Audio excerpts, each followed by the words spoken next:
ஹானஸ்ராஜ் கிட்ட இசை ஃப்ரெண்ட்லியாக தான் பழகுவாங்க. ஆனால் அவர் லவ் பண்ணுறதா நினச்சி பேசிட்டு இருக்காரு. வீட்டுக்கு வர சொல்லி கூப்பிடுறாங்க. இவருக்கு ரொம்ப சந்தோஷமாயிடுது. இசை வீட்டில் லவ் மேட்டர் சொல்லிட்டு தான் நினைக்கிறாரு. ஆனால் அவங்க அம்மாவோ மைக்ரோவேவ் அவன் ரிப்பேர் ஆயிடுச்சு, இதுக்கு முன்னாடி நீ தான் சர்வீஸ் பண்ணியா, இப்பயும் நீ தான் ரெடி பண்ணி கொடுக்கணும்னு சொல்கிறாங்க. இசை ஹானஸ்ராஜை ஒரு கஃபே கூப்பிடுறாங்க. அங்கே போனதுமே ஒரு கிஃப்ட் கொடுக்குறாரு. அதை அவங்க சந்தோஷமாக வாங்கிக்கிறாங்க.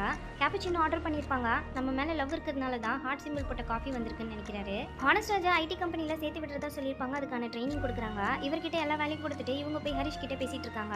இப்போ இவருக்கு ட்ரைனிங் எல்லாம் முடிஞ்சிடுது. வேலையிலையும் சேர்த்து விட்டுடுறாங்க. இசையும் ஹரிஷும் க்ளோஸாக பேசிக்கிறது பிடிக்கலன்னு அவங்க ஃப்ரெண்டு கிட்ட பேசிட்டு இருக்காரு. இந்த பாய் பெஸ்டிங்னே இப்படி தான் அவங்க ஃப்ரெண்டு சொல்றாரு. அப்பதான் அவங்க லவ் யூ மேன் மெசேஜ் அனுப்புறாங்க. ஹரிஷ் இசை கிட்ட கல்யாணம் பண்ணிக்கலாமான்னு கேட்கறாரு. அவங்களும் ஓகேன்னு சொல்லிடுறாங்க. ஆனா நீ ஹானஸ்ராஜ் கிட்ட பேசுறது எனக்கு பிடிக்கல, இன்னும் கொஞ்சம் நாள் கண்டிப்பா வந்து உன்னை லவ் பண்றேன்னு சொல்லி பிரச்சனை பண்ணுவான்னு சொல்றாரு.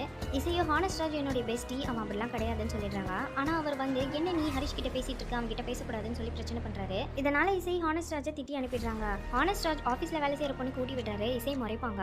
இசை தப்பா நினைச்சிட்டு தான் நினைச்சு சாரி கேட்கறாரு. ஆனா அவங்க ஹரிஷ் கிட்ட பேசிட்டு இருக்காங்க. இசைக்கு மிஸ்யூன்னு அனுப்புறாரு. அவங்களும் மிஸ்யூன்னு அனுப்புறாங்க. இப்ப லவ் மேட்டர் அவங்க வீட்டுல சொல்லலாம்னு கிளம்புறாரு. அங்க போனதுக்கு அப்புறமா தான் இவருக்கு பெரிய அதிர்ச்சி காத்திருக்கு. இசைக்கும் ஹரிஷ்க்கும் எங்கேஜ்மெண்ட் நடக்குது. இப்ப இசை கிட்ட தனியா பேசணும்னு மாடிக்கு போறாரு. நம்ம லவ் மேட்டரை வீட்டுல சொல்லாம நீ எதுக்கு ஹரிஷ்க்கு கல்யாணத்துக்கு ஓகே சொன்னேன்னு கேட்கறாரு. என்னது நம்ம லவ் பண்ணுமா, நம்ம எப்போ லவ் பண்ணணும் டென்ஷன் ஆயிடுறாங்க. நீ தானே எனக்கு லவ் யூ மேன் மெசேஜ் அனுப்புனேன்னு கேட்கறாரு. லவ் யூ மேனுக்கும் லவ் யூக்கும் நிறைய வித்தியாசம் இருக்கு, நீ நினைக்கிற லவ் கிடையாதுன்னு சொல்லிடுறாங்க. அப்பதான் ஒரு தாத்தா கிட்ட லவ் யூன்னு சொல்றாங்க. அவரும் லவ் யூ மான்னு சொல்றாரு. நான் உனக்கு எந்த ஜென்மத்திலும் லவ் பண்ண மாட்டேன், உனக்கு அந்த தகுதி இல்லைன்னு சொல்லிடுறாங்க. இப்போ இவர் சூசைட் பண்ணிக்கலான்னு போறாரு. ஃப்ரெண்டு தான் காப்பாத்துறாரு. திரும்ப இசை கிட்ட வந்து எவ்வளோ பேசி பார்க்குறாரு. ஆனால் அவங்க கன்வின்ஸ் ஆக மாட்டாங்க. தொடர்ந்து இவர் பேசுறதுனால இசை கோவப்படுறாங்க. ரோடுன்னு கூட பார்க்காம அவங்க காலில் விழுந்துடுறாரு. ஹரிஷ் அவங்க ஃப்ரெண்ட்ஸும் என்னடா பிரச்சனை பண்றியான்னு அவர் அடிச்சிடுறாங்க. இசை கிட்ட பேசணும்னு நினைக்கிறாரு. ஆனால் ஹரிஷோட ஃப்ரெண்ட்ஸ் திரும்ப சண்டை போடுறாங்க. இவர் அவரோட காலேஜ் ஃப்ரெண்ட்ஸ் கூப்பிட்டு இப்போ ரெண்டு குரூப்மே பயங்கரமா சண்டை போட்டுக்கிறாங்க. இதனால போலீஸ் ஸ்டேஷன் போயிடுறாங்க. ஹரிஷ் நான் கல்யாணம் பண்ணிக்கிற பொண்ணு கிட்ட இவன் பிரச்சனை பண்றான்னு சொல்றாரு. ஆனால் இவரோ இல்ல, அவங்க என்னதான் லவ் பண்றாங்கன்னு சொல்றாரு. இசை போலீஸ் கிட்ட நான் இவனை லவ் பண்ணல, இவன் தான் என்ன டார்ச்சர் பண்றதா சொல்லிடுறாங்க. கம்ப்ளைண்ட் எதுவும் வேணா அவனை விட்டுருங்கன்னு சொல்லிடுறாங்க. போலீஸ் விட்டுடுறாங்க. உங்ககிட்ட பேசி பழகினதே நான் பண்ண பெரிய தப்பு. காலேஜ்ல எப்படி நீ பொறிக்க மாதிரி எங்கே இப்பயும் அப்படிதான் இருக்க. என் வீட்டு ஹவுஸ் கீப்பிங் நீ, உன்னை எப்படி நான் கல்யாணம் பண்ணிக்க முடியும், நீ உன் வீட்டு வேலைக்காரி கல்யாணம் பண்ணிப்பியான்னு கேட்கறாங்க.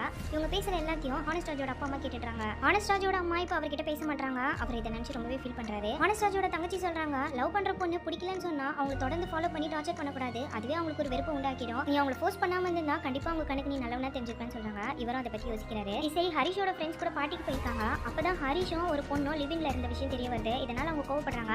லிவிங் வேற கல்யாணம் வேற, நான் யார் கூட லிவிங்ல இருந்தா உனக்கு என்ன, நான் உன்ன தான் கல்யாணம் பண்ணிப்பேன்னு சொல்றாரு. லவ் யூ வேற ஐ லவ் யூ வேறன்னு சொல்லும்போது ஹானஸ்ராஜ்க்கும் இப்படி தானே இருந்திருக்கும்னு நினைக்கிறாங்க. இப்போ அவர்கிட்ட பேச போறாங்க. ஆனா அவரும் இவங்கள அவாய்ட் பண்ணிடுறாரு. ஹரிஷ் கிட்ட உன் லைஃப் ஸ்டைல் வேற என்னோட லைஃப் ஸ்டைல் வேற, கண்டிப்பா நம்ம ரெண்டு பேருக்கு செட் ஆகாது, இந்த கல்யாணம் வேணாம்னு சொல்லிட்டாங்க. ஹீரோ சிங்கப்பூர் போயிட்டு தான் அவங்க தங்கச்சி சொல்றாங்க. ஆனா 6 மாசத்துக்கு அப்புறமா ஹீரோ இதே ஊர்ல இருக்கிறது தெரிய வருது. இப்போ அவர்கிட்ட வந்து பேசுறாங்க. எனக்கு இந்த லெவலாம் செட் ஆகாதுன்னு சொல்லிட்டாரு. காலேஜ்ல அவர் கொடுத்த கிஃப்ட்ல தாஜ்மஹால் இருக்கும், அதே தாஜ்மஹாலை கொடுத்து ஐ லவ் யூன்னு சொல்லிட்டாங்க. எப்பவுமே சொல்ற லவ் யூ இல்லைன்னு கேட்கறாரு. அவங்களும் இல்லைன்னு சொல்லிடுறாங்க. இவரும் ஏத்துக்க